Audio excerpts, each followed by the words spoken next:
वंदे मातरम। कर्मचारी साथियों, 8वें पे कमीशन के संबंध में महत्वपूर्ण जानकारी आपके साथ साझा कर रहा हूँ। इसमें मैं आपको दो बातें बताऊंगा। पहला तो एक अखबार की जो हेडलाइन है, न्यूज है, वो बताऊंगा, और इसके अलावा 8th पे कमीशन के संबंध में जो लेटर जारी किया गया है secretary joint consultancy machinery for central government employees की तरफ से, जो नेशनल काउंसिल की तरफ से, और जो cabinet secretary government of India और chairman national council JCM cabinet secretariat को जारी किया गया है, उस दोनों के बारे में बताऊंगा कि क्या क्या इसमें प्रावधान की संभावना है और किस तरीके से ये काम होगा। तो सबसे पहले तो बात करेंगे लेटर की, उसके बाद में मैं अखबार की जो न्यूज़ है वो भी आपको बता दूंगा। तो यहाँ जो लेटर लिखा गया है cabinet secretary government of India को और chairman national council JCM cabinet secretary Rashtrapati Bhavan, और जिसका सब्जेक्ट है immediate constitution of 8th central pay commission, यानी 8वें केंद्रीय वेतन आयोग के गठन के संबंध में, for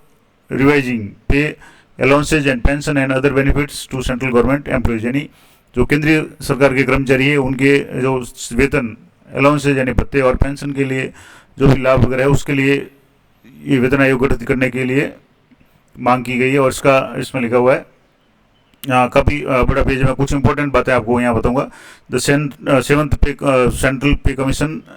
recommendations were implemented by the government with effect from 1/1/2016, यानी आपको पता है कि 7वें वेतन आयोग की जो सिफारिशें हैं 1/1/2016 से लागू की गई थी। However, the demand of the staff side to the 7th CPC and subsequently to the government of India were revising minimum pay to RS 26,000, यानी उस समय जो कर्मचारी की तरफ से जो मांग की गई थी स्टाफ साइड से, वो 26,000 वेतन जो मूल वेतन या न्यूनतम वेतन करने की गई थी, calculated on the basis of various components of ILC norms and doctor Aykroyd जो फॉर्मूला है उसके आधार पे। We have also submitted before 7th CPC that the minimum pay propose to staff side by national council JCM is still on the lower side, लेकिन जो भी मांग थी वो 18,000 जो मिनिमम करके इसको पूरा किया गया था 2016 से। और इसके अलावा एक और बात थी कि while the steps had demanded that the fitment factor should be 3.68, यानी जो फिटमेंट फैक्टर है वो 3.68 होना चाहिए था, जबकि 7th पे रिकमेंडेड ओनली 2.57, यानी जो 3.68% की जो डिमांड की गई थी उसकी जगह 2.57% है वो लागू किया गया था। तो ये तो कुछ हुई उस पुराने जो 7th आयोग के संबंध में बात। अब यहाँ कुछ इंपॉर्टेंट बातें जो काम की है मैं बता रहा हूँ यहाँ से। जैसे यहाँ लिखा हुआ है कि गवर्नमेंट इटसेल्फ सेज, यानी जो सरकार खुद कह रही है, that the inflation is in the range of 4 to 7%, यानी जो महंगाई की जो दर है वो 4 से 7% के बीच में है। On average it is about 5.5%, यानी लगभग एवरेज रेट है वो 5.5% है। The post covid inflation is higher than the pre covid, यानी जो कोविड से पहले जो महंगाई की दर थे उससे भी अब दर है वो पोस्ट कोविड है वो ज़्यादा है। और अगर तुलना करें, यहाँ लिखा हुआ है कि if we compare the retail prices of essential commodities, यानी जो आवश्यक वस्तुओं की जो कमोडिटीज़ वगैरह उसकी प्राइसेस की बात करें, एंड गुड्स यानी जो सामग्री की बात करें, we are required daily life from 2016 से 2023 की बीच की बात करें तो उनकी जो महंगाई की दर वगैरह है वो लगभग 80% बढ़ गई है as local market, but we are provided only around 46% D है, यानी 2023 तक जो डी था हालांकि अब बढ़कर 50 हो गया, तो जो महंगाई की दर है वो 80% तक बढ़ गई है, जबकि जो डी की रेट है वो 46% तक है। और hence there is a gap between actual price and D provided to the employees and pensioner, और इसलिए जो भी कर्मचारी है उनको और पेंशनर्स को जो दिए जाने वाले डी और वास्तविक महंगाई की दर में काफ़ी अंतर है। और इसके अलावा यहाँ कुछ और इम्पोर्टेंट जो आंकड़े दिए हैं, the central government revenue has also doubled, यानी जो केंद्र सरकार का जो राजस्व है वो भी 2015 से लेकर के 2023 के बीच में डबल हुआ है एज पर बजट स्टेटमेंट्स, यानी बजट की जो भी घोषणाओं के अनुसार। We can notice a considerable increase in the revenue collection, यानी जो राजस्व संग्रह है उसमें भी डबल बढ़ोतरी हुई है। आल्सो जो है central government actual revenue has increase by over 100%, यानी केंद्र सरकार का जो रेवेन्यू है राजस्व है वो लगभग 100% बढ़ा है, यानी सीधा डबल हुआ है। Hence the central government has more paying capacity compared in the 2016, यानी 2016 में जो केंद्र सरकार की जो स्थिति थी, पेइंग कैपेसिटी जो थी कर्मचारियों को वेतन देने की, उसकी तुलना में ये काफ़ी बढ़ गई है। और जीएसटी कलेक्शन है वो अप्रैल 2023 में 1.87 लाख करोड़ कलेक्ट हुआ है, और इनकम टैक्स कलेक्शन है वो भी हाईएस्ट है 2022-23 में। और gross personal income tax collection including STT, यानी जो इनकम टैक्स है वो फाइनेंशियल ईयर 2023-24 22-23 में 9,60,764 करोड़ था, and has shown a growth of 24.23% over presiding year, यानी पिछले साल की तुलना में यहाँ जो भी इनकम टैक्स में जो बढ़ोतरी है वो 24% से भी ज़्यादा बढ़ोतरी हुई है। और इसके अलावा इंडिया इनडायरेक्ट टैक्स कलेक्शन है वो भी 7.2% बढ़ गया है, और ये 13.82 लाख करोड़ हो गया है,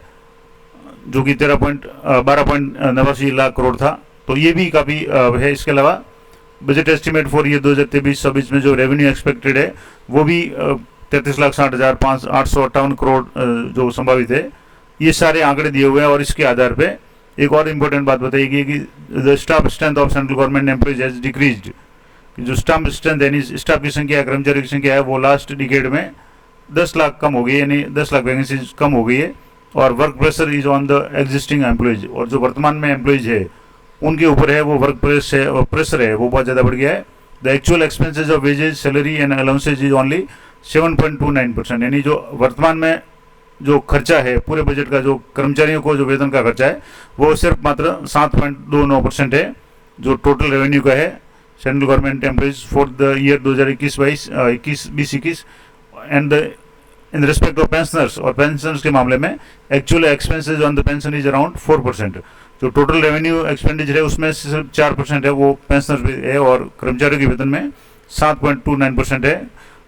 तो इन सब बातों को देखते हुए यहाँ जो अखरोट फार्मूले की वगैरह की बात की गई है। और यहाँ एक और इम्पोर्टेंट बात की गई कि the government so far neither accepted the above recommendations nor considered eighth central pay commission, यानी अभी तक सरकार ने न तो इन बातों को मानना है और न ही 8वें वेतन आयोग का गठन किया गया है। हालांकि जो डीए है वो केंद्र कर्मचारियों का डीए एम्प्लॉइज और पेंशनर्स का है वो ऑलरेडी रीच्ड 50%, वो है अभी 1/1/2024 से 50% जो डीए बढ़ गया है। और कई ऐसी चीज़ें हैं जो 50% बढ़ते ही वो उनमें चेंज हो जाता है।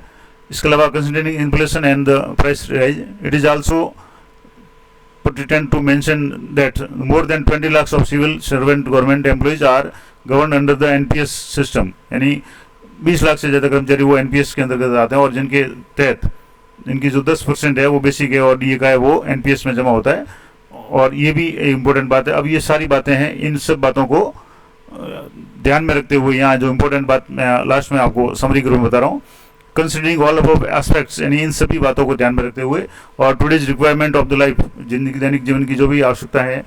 उनको ध्यान में रखते हुए, also to attract qualified and talented candidates to government services, और जो योग्य और टैलेंटेड क्वालिफाइड जो कर्मचारी है उनको आकर्षित करने के लिए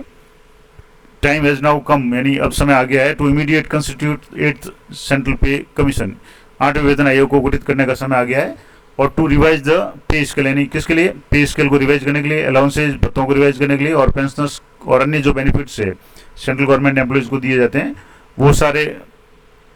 बढ़ाने का समय आ गया, यानी 8वें वेतन आयोग को गठित करने का समय आ गया है through mutual discussion and settlements, यानी आपसी बातचीत वगैरह के जरिए। Therefore the staff side demands, यानी जो स्टाफ साइड है वो डिमांड कर रहा है, द गवर्नमेंट यानी गवर्नमेंट ऑफ इंडिया से डिमांड कर रहा है कि मे immediately constitute the 8th 7th पे कमीशन, यानी जो 8वां सेंट्रल पे कमीशन है उसको गठित करने की जो डिमांड है वो की गई है। और ये सेक्रेटरी की तरफ से ये लेटर जारी किया गया, और इसकी कॉपी है डिप्टी सेक्रेटरी जेसीए और member secretary JCM department of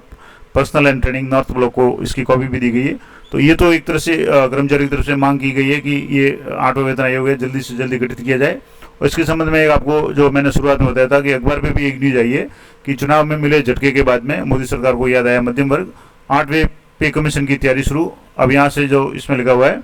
कि चुनाव के बाद में काफ़ी कुछ बदलाव हुआ है और चुनाव के नतीजों ने काफ़ी कुछ बदलाव है। और जैसे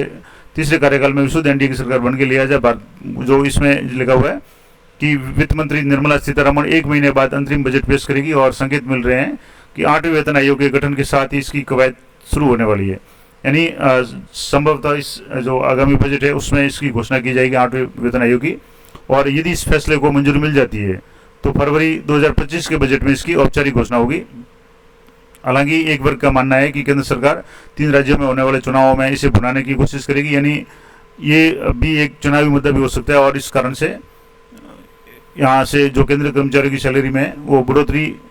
जो वेतन आयोग की सिफारिश में जो फिटमेंट फैक्टर है, जो अभी 3.68 गुना तक बढ़ सकता है, जो अभी इस लेटर में बताया गया है। और जो बेसिक पे है वो 18,000 से बढ़ करके 25 या 26,000 जो भी इसमें डिमांड की गई थी वो हो सकती है। हालांकि इसके बाद सवाल आता है कि क्या सरकार आगामी बजट में इसका इनकम टैक्स पे कोई रियायत देगी, तो वो इनकम टैक्स की बात अलग है। बाकी सामान्य रूप से अगर मान लो 8th पे कमीशन की गठन होता है तो सबसे ज़्यादा जो फायदा होगा वो लाभान्वित होने वाले 49 लाख केंद्रीय कर्मचारी होंगे और 68 लाख पेंशनर है, इनको लाभ मिलेगा। और आम लोगों को भी टैक्स में छूट पे भी विचार हो सकता है, क्योंकि काफ़ी समय से टैक्स की जो रेंज है उसमें कोई चेंज नहीं किया गया, स्लैब में बहुत ज़्यादा बदलाव नहीं किया गया। तो अधिकांश लोग कर्मचारी लोग डिमांड कर रहे हैं कि उसमें कुछ छूट दी जाए। तो संभवतः बहुत जल्दी 8वें वेतन आयोग कमीशन की जो भी है वो तैयारी शुरू हो सकती है। तो ये मैंने पूरा आपको बता दिया कि एक तो मैंने ये जो अखबार की न्यूज़ बता दी, और एक जो लेटर जारी किया गया है स्टाफ जो बॉडीज की तरफ से गवर्नमेंट को कि यथाशीघ्र यानी बहुत जल्दी 8वें वेतन आयोग को गठित किया जाए। तो ये कुछ महत्वपूर्ण जानकारी थी, आशा करता हूँ आपके लिए उपयोगी रहेगी। ये दोनों पीडीएफ मैं आपको टेलीग्राम चैनल पर उपलब्ध करा दूंगा, तो वहाँ से आप ये देख सकते हैं। तो ये थी महत्वपूर्ण जानकारी, आशा करता हूँ आपके लिए उपयोगी रहेगी। तो इसी तरह की अपडेटेड जानकारी के लिए चैनल पर बने रहें। मिलते हैं नेक्स्ट वीडियो में, तब तक जय हिंद, जय भारत।